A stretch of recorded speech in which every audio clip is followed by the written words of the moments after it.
Alex, this is Gerald, and this is Brandon. And we're going to be talking about big data architecture today and its evolution over the years. So we're going to start really broad right now before we really narrow down and get into the specifics. So big data, we have to define what exactly is big data. So data that cannot fit or doesn't work in a traditional relational database, or data that has a higher computational workload for analytics than what a database can handle. Now, we all know the V's, we've all heard of the V's before: volume, velocity, variety, value. I mean, there's like so many, I keep hearing more and more, honestly. 3 V's, 5 V's. So the size, the speed the data comes in, the variety of types, and this poses a fundamental problem, the big data problem, where traditional solutions and databases do not work. So big data architecture, it defines how the big data solution will work. You could think of it as the logical structure of how the big data will be stored, managed, and accessed. And really the ultimate goal is to create a fully automated, scalable, and reliable pipeline where, if you can see over there in that graph, where you take all that raw data and you move it along the pipeline until it can provide insight and becomes valuable. Because if it isn't creating value, you're either doing something wrong or you shouldn't be doing it at all, honestly. So implementing an architecture is challenging because of so many different factors you have to consider. You have to answer, for example, what do we do with the data? How will we store it? How will internal access be granted?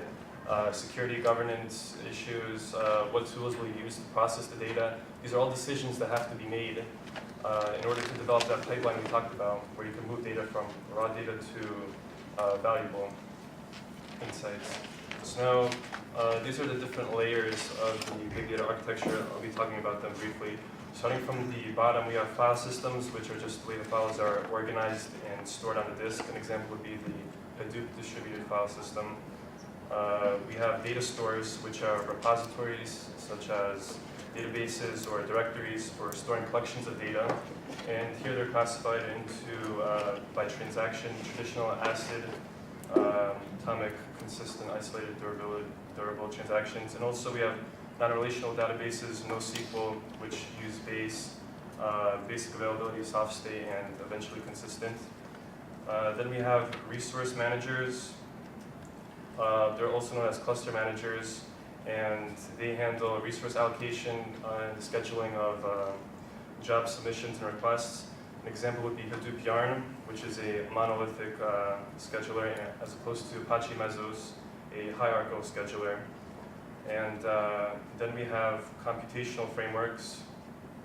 These provide tools, for example, as an example, Spark. These provide tools that perform big data related tasks, and they're classified based on the model and latency of processing. Examples: batch, iterative, real-time streaming, and interactive. And then we have data analytics, which are analytical tools and libraries, and they support the exploratory, descriptive, predictive, and statistical analysis, as well as machine learning. This is where the data is consumed. Then we have data integration, and then these tools are used to ingest and outgest the data. And they combine data from different sources and provide a single unified view.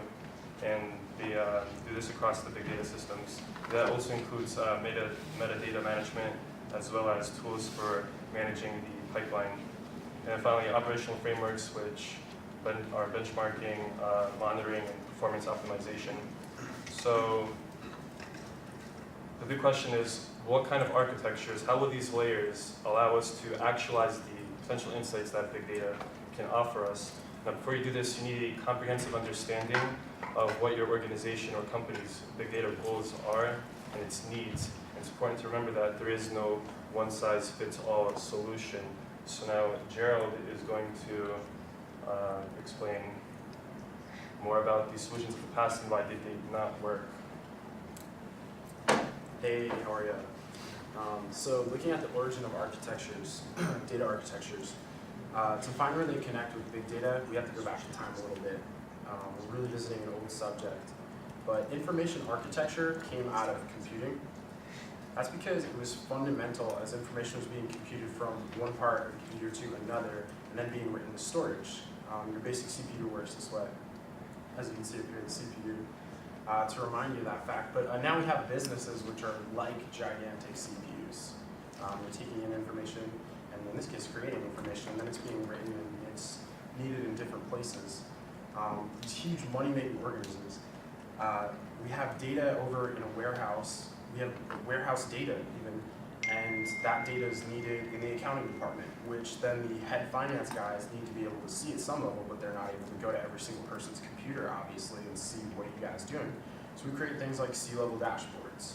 But that's all possible because of big data. But it starts out in this information architecture, this rich history that we have. So we make other read-only access tools for them, and we leave analytics guys to do the bottom level stuff. For our massive need though, we need good data storage to be able to provide those guys with good, clean data. We also need channels for access, open channels, variable and available, scalable, ones that can handle lots and lots of data as it's coming in real time. So it matters where we collect and store that data that we create, and also the data that's created by end users, especially when you consider things like the web and the Internet of Things, as there are new channels for users, our customers, to be able to create their own data in real time. How are we using that and implementing that and making use of that? So all this data that's coming in, we want it to be clean and easy for us to access. Now, how did people do that in the past? Well, move this forward real quick. All right. Quick milestone for you guys. In 1973, Xerox was the first company to introduce a CPU with a GUI. It's a graphic user interface, right? We know that. But it's something that's designed just for the end users, to make a computer more friendly, to make it more approachable. I mean, if you've seen the robots that they're building now, they're all about like how human-like they can be, and some of them are really, really scary. But this was able to come about because they paired information architects, people who are designing data warehouses, guys like us who understand this stuff, together with developers that just focused on the end users. So this was huge. I mean, this would become the whole tradition of the World Wide Web. When we go into the web era, everything about the end user focus would come to dominate.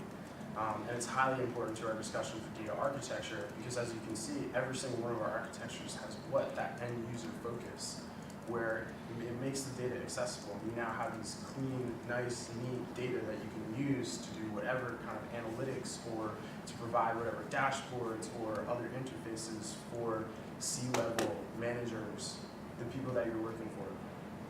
As companies expanded back then in their use of IT, information systems became a focus around the 1980s. But out of these growing networks and databases that they were creating, these awesome, huge infrastructures, comes big data architecture. So, next slide. I love this quote. So this was from an information architect. I use the word information in its truest sense. I call things information not only if they inform me, not if they are just collections of data. I thought it was really valuable because that's a lot of what we're trying to do is take something that is on its own, just data and metadata, but create information from that data. So it's only information if it informs us, if it shows us how to increase the bottom line, if it shows us how to save money, how to improve operations. And so this was a quote by Richard Saul Werman, who wrote several books on the subject. But in addition to developing TED and the TED meetups that we love so much. So another quote that I found really interesting was describing information architecture as it was in the late 1990s was a holistic way of planning which meets the organization's information needs and avoids duplication, dispersion, and consolidation issues, which I think is everything that we're talking about now with big data. So now we're going to look at some of the models that were created at the time to sort of bring this about. So the first was just having independent data marts. So you began with your source systems, you had a staging area. This is kind of where your pre-processing would go on so that you could turn the data into the structured variety where it would be available in easy rows and columns in these data marts. Now data could even be summarized in the data mart, so you wouldn't have all the information there, but it's in enough of a form that end users have access to it and they can right away use it to make decisions. But since each of the marts is independent, there's lots of redundant data between them. There's a possibility for that. There's no system in place to cross-check, hey, is this record also over here, and is there more information in one data mart about this than there is in another? Because that kind of thing is important.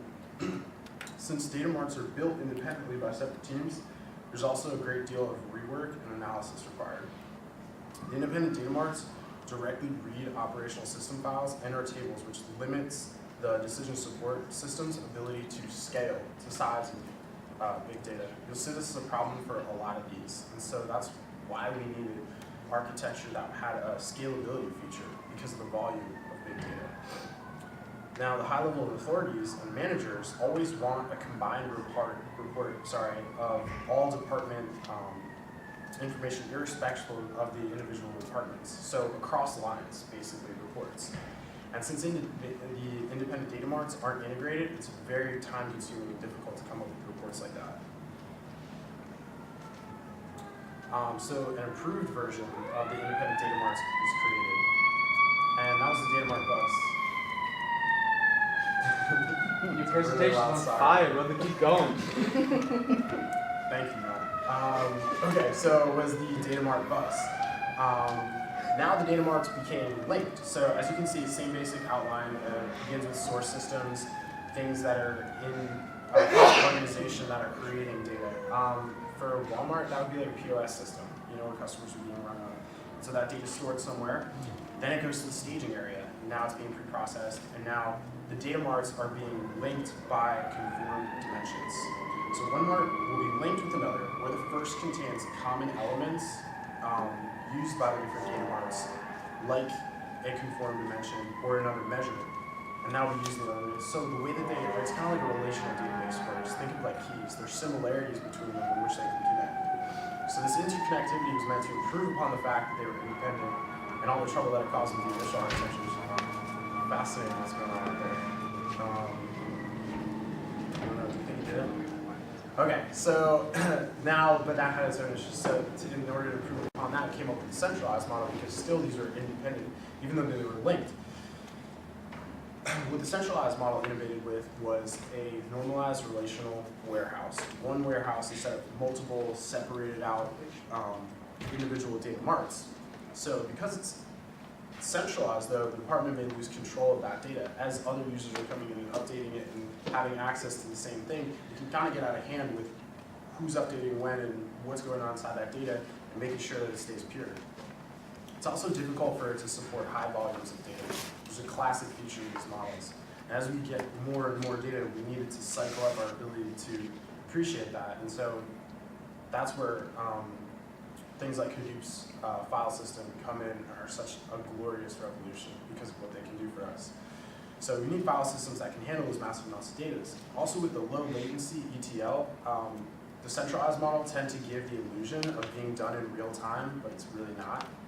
And the inherent delays are only further exaggerated when it would come to larger and larger amounts of data, meaning that you experience a lot of slowdown with this. That also brings us to another good development, which Alex was sharing before, which is the YARN, which stands for Yet Another Resource Manager. And the need for resource managers like that are really important because you can then take your tasks and spread them out across processing units instead of just having them all in one.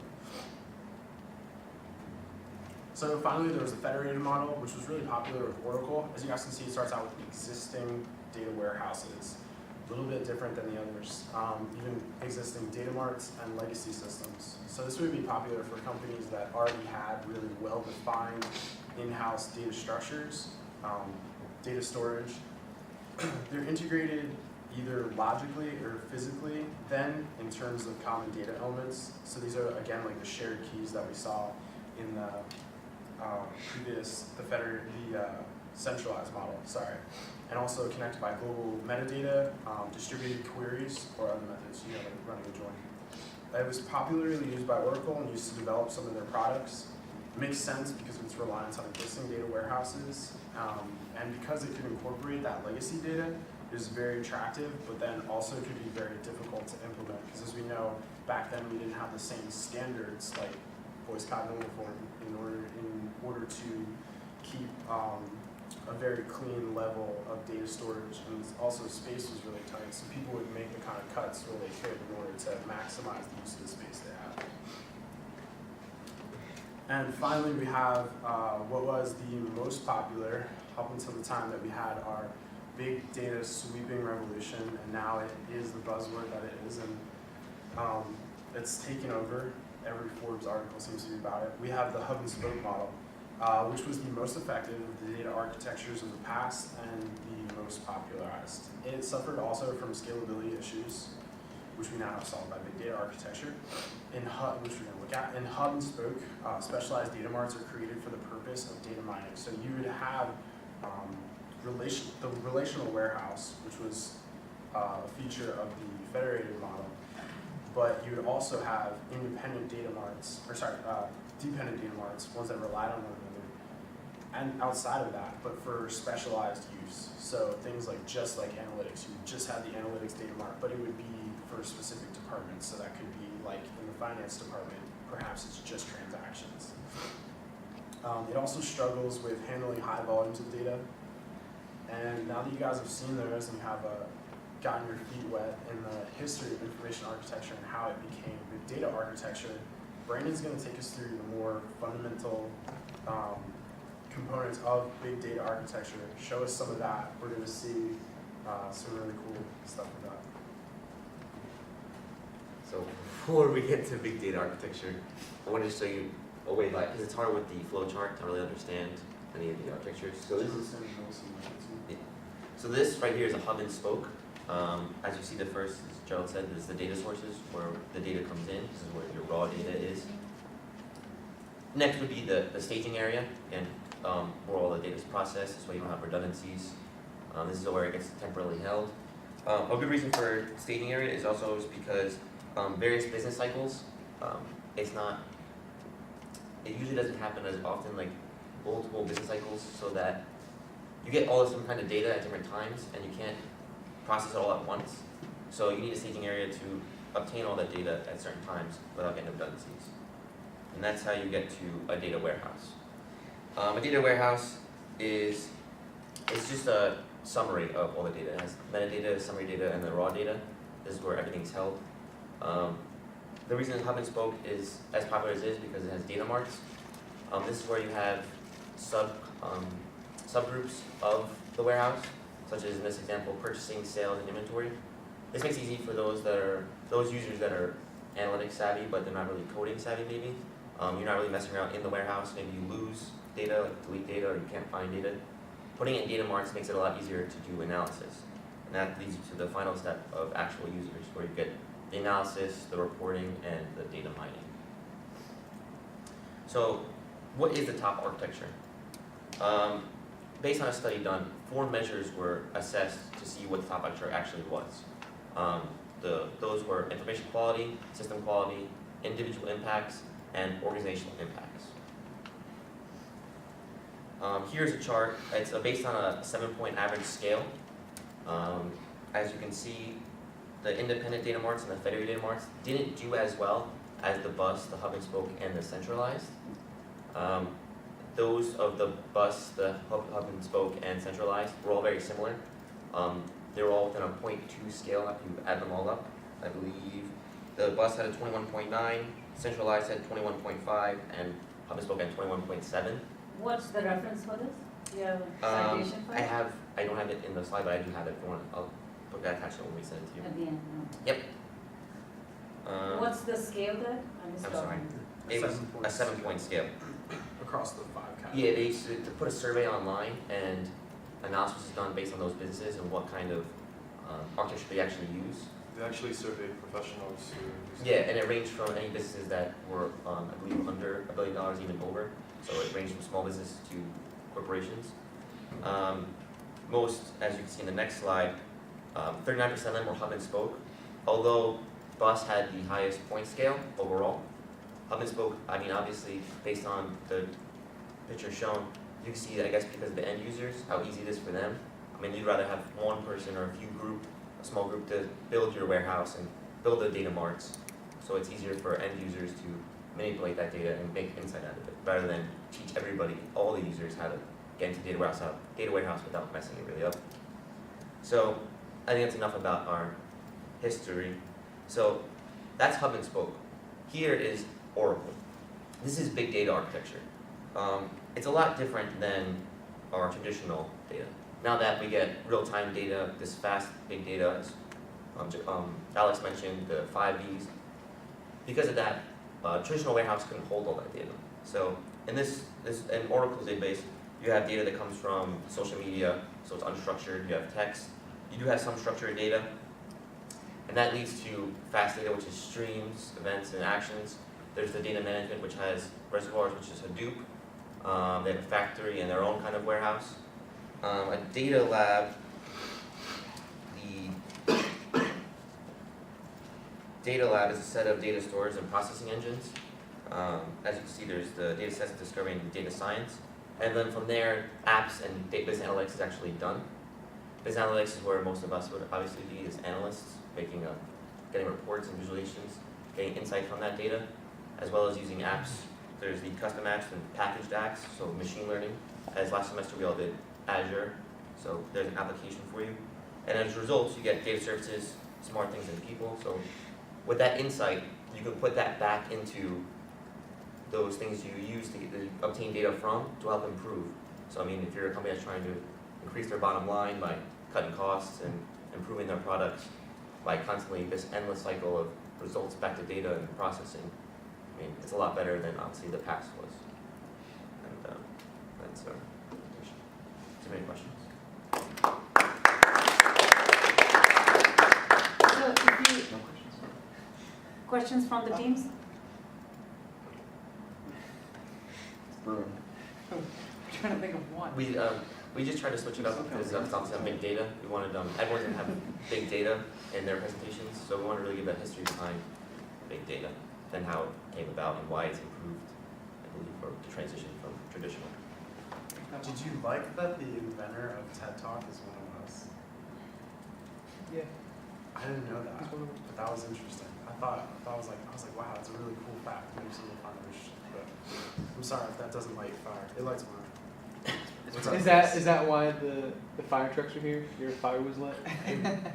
They haven't made it this high yet, I guess. You guys have any questions? Yes, Chris. I actually don't have any questions. That was very So, where's the ETL? ETL? Data integration. Awesome question. Yeah, right. Yeah. I think it's the last Go slide. back to my slide. Yeah. the last slide you see. Oh, the last No, slide. the last one with the Okay, Oracle. the very last Oracle, one, the big data yeah, part? Oracle. In the ETL, from the transition from data to data management, the reservoir, ETL will be done. And in the past, it obviously be done through data sources to staging area to reduce the redundancy. So if you go back to your reference architecture, right? Which, You I'm mean sorry. the first one, the layered one, This one, hub and spoke? the layered one. Oh, layered. Yeah, that's the reference one. Yeah, this one, Yeah, yeah. right? Yeah, that was the more in-depth. I didn't want to make it redundant, so. No, so this is like the generic reference architecture, right? I mean, you called it architecture framework then, right? I'm looking at, it's very interesting that Oracle actually puts data science in a different bucket and calls visualization as business analytics, Yeah. right? Mhm. As if data science is not analytics, right? Right. So where is data science happening here? Here's something here. Yeah. If we assume that analytics is actually where you showed the, As compared to Oracle or as compared to this chart? just to this chart. I mean, I feel like data science isn't something you leave up to the machine. I feel like data science is what the person does. so where is that? In data integration? Is it in data analytics, part of the, In this case, I would say probably data analytics. I mean, they're doing the groundwork. But I mean, as far as Oracle, I believe they want to separate. Maybe they have like one data scientist who does like the big work. I understand that Oh, yeah. Oracle separating it, but then I thought, is it also being separated in the reference framework for this, which is this one? Well, if you have multiple tools for data integration, we know how the reference works. This is just saying what's available at this Yeah. time. But having as many tools for data integration doesn't mean that you're going to use all these. In reality, you might have just one. And so maybe that's where the data science is occurring, because there's more of a managed version, and it doesn't Right. look like someone needs to choose out which of these are going to be used. Like, we just have one on here, or maybe we have two. Right, and then going back to Oracle, I mean, this is the usual, taking a reference and what we call operational. So if you go to Oracle back, it doesn't have the operational framework, which is the monitoring and the benchmark. Where is that the results somewhere? No, not really. Where This is came that from their happening? report. Yeah, this came from their report, on their website. Yeah, but I'm wondering, Dan, where do you think they do their monitoring and benchmark, like the operational? Is it embedded in? Do you mean for operations of the company, or do you mean for how their No, systems just looking at the architecture. You see how in the reference architecture you have operational framework, which has monitoring and benchmarking on the two sides? Yeah. Where is that happening here? I'm Well, trying because to- I think this has sales orientation, I think it's probably under something like smart things. That's a catch-all, isn't it? Maybe like data lab. No, I'm asking these questions because you have to understand that those No, two are really important part of improving, and you might be right, this is more like a product. I mean, the way Oracle is kind of showing it, so, This is directly from Oracle? Yeah, yeah. this is their exact architecture. Well, that they show. Any other? You guys talked about different frameworks for architecture. Can you tell me what types of considerations would impact which architecture somebody would go with? I know you talked about the survey, but do you have a feel for what types of considerations or factors and sort of planning would drive somebody to use each of those types of Like architectures? what kind of business would be selective of that? Because, what kind of business? So like what companies, or, okay, just example, Google. Like which of those would Google have used, right? That's what you mean? So you mentioned POS, Walmart. Yeah. Okay, so there's advantages and disadvantages for using different architecture methods. Can you tell me some of the factors that would drive which method you would use? From a business perspective, yeah. The way that they came about was that it was kind of a historical formation from the one that we started with to the latest one, and so I would say it just depended on what point of time you got into the game, but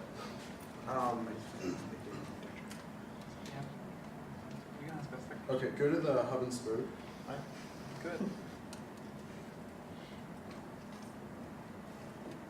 Okay, so I know for certain, at least with the hub and spoke, because of the fact that it has the dependent data marts that are outside of the normalized relational warehouse, what it is that those data marts were customized to certain features, such as analytics. So let's say you were Scholastic Book Club and you had just stay with me. I'm sorry, I'm sick. You had just sent out a book and you wanted to analyze. I'm sorry. I have to hold it together. And you wanted to analyze the performance of that book. Let's say you had many features from survey data. Well, the survey data is being entered into the system, and now it's available. It's available in the data mart. In order for you to mine that data and use models to predict how successful the book will be to your customers. So also based on hub and spoke, I know a con is that it requires a lot of processing power because you have redundant data and data marts. So I mean, you probably need like a high-end company that had a very trustworthy group of individuals to create those data marts from the warehouse that had the processing power and had the analytic group to do all the data marts because they're getting a lot of data all the time. And if you have a small data set, you might not need hub and spoke. You might need someone like a centralized data set where it's just quick on through.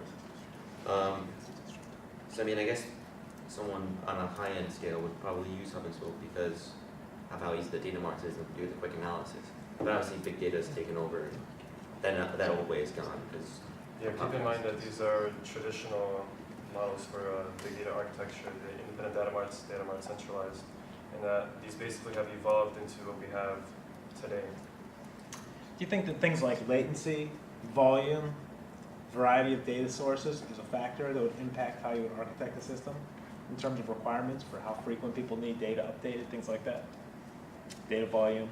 Absolutely. One of the best things about the big data architecture that we now have is, and even from Oracle, is that we now have streaming and there's fast data. And the fact is that as we're getting the data is entering the systems and it's becoming available to, well, in this example, analysts, let's say, in real time. So it sounds like using a big data solution is really a win-win for everybody. Are there any real limitations in terms of accessing the data, skill sets needed, training? Is there any sort of cost So associated with that's that what that they could be a were, deterrent? that's what was the project requirement. They were supposed to compare and do pros and cons of the different and considerations and. I So can you're tell. asking all the right. As I can tell, am. Well, as far as training goes, there's a very effective program at Montclair State.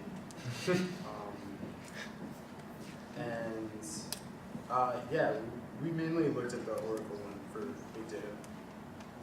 So you As far as, mentioned, like, a all right, comparison I guess Your maybe to be answer- more direct. So going back to your example of POS, Walmart type of thing. So if I went from a traditional sort of data mart type of analysis and sort of reporting to a big data solution, which obviously opens up a lot of possibilities as you described. Are there any limitations or any sort of obstacles or roadblocks I should be aware of in terms of costs, expenses, or even user access to data, things like that? Absolutely. Can you repeat like exactly, you're asking about limitations on, based off like cost and, Which, I mean, it's an open-ended question. In terms of moving to a big data solution, if I was a company considering going that route, what types of obstacles, limitations, or things I should consider that could potentially be a negative impact to my project? Okay, so let's say you're going to go with Oracle, using this depiction up here, and your reservoir is based on Hadoop. You're going to need towers in order to run that. These are serialized computers, right? So x86 processors, nice machines in a nice stack, maybe 12 of them per stack. Depending on the amount of data that you're going to be running on this, you may need multiple towers like that.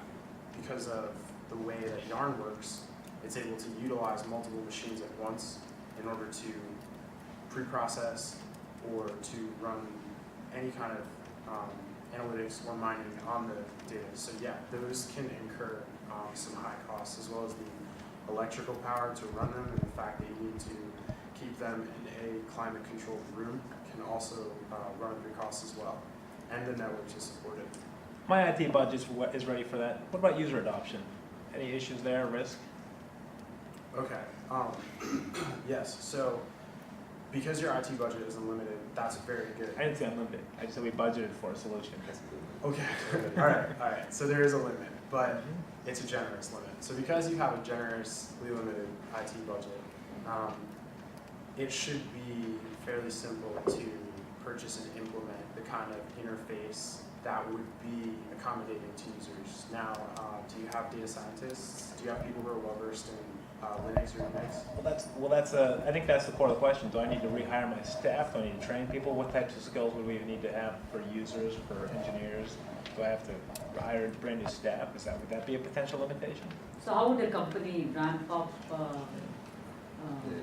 its IT or whichever team that's going to be responsible for? so that would depend on what are you using the big data for? What problems are you trying to solve specifically? Well, going back to my example, I was talking about staying with the Walmart POS example. That was the example that we're sort of running with. That was the example that you guys cited, right? So I'm a retailer, POS, e-commerce. I have traditional means of retail delivery as well as online. We're going from a traditional data mart, data warehouse and reporting model, and we're considering going to a big data solution. You guys are consultants, and I'm just wondering, what type of limitations or obstacles might impact me along the way in terms of unexpected costs, maybe what could potentially cause my project to fail. Things that I should be aware of in terms of infrastructure, architecture. Yeah, sure. users accessing the data, any new skills that they might need to acquire, or by engineers, are they equipped to just pick up? It seems like it should be a, So based on, I guess, your employee perspective, I mean, now you have, so the reservoir is just Hadoop, which is a brand new tool, not many people know about it, and you need training in that. I mean, there's applications, machine learning. I mean, this is different than just straight up data mining, like in Excel. So I mean, that's one to be versed in. We a little bit Azure, but that's completely different than obviously Excel. Data analytic tools, Pig and Hive for Hadoop, you would have to have people who know how to actually do that. Knowing Linux, be able to command prompt for Hadoop. So you'd have to either really train your staff or most likely hire a new one. That's why data scientist is the hottest job of 2015. so you would recommend open source tools primarily to access and analyze the data? I guess back to what Joe said, depending on your company, but yeah, I guess for an open source, I mean, Because the tool is developed in open source, but that doesn't mean that anyone can access it. Can I use my traditional BI applications and platforms to access a big data solution? That's a good question. Depending, if you're using Excel Miner, for instance, Shots fired. the number of rows and columns that it can handle, or the number of records and features, if you prefer, is somewhat limited, and not to the level that a reservoir like Hadoop can handle.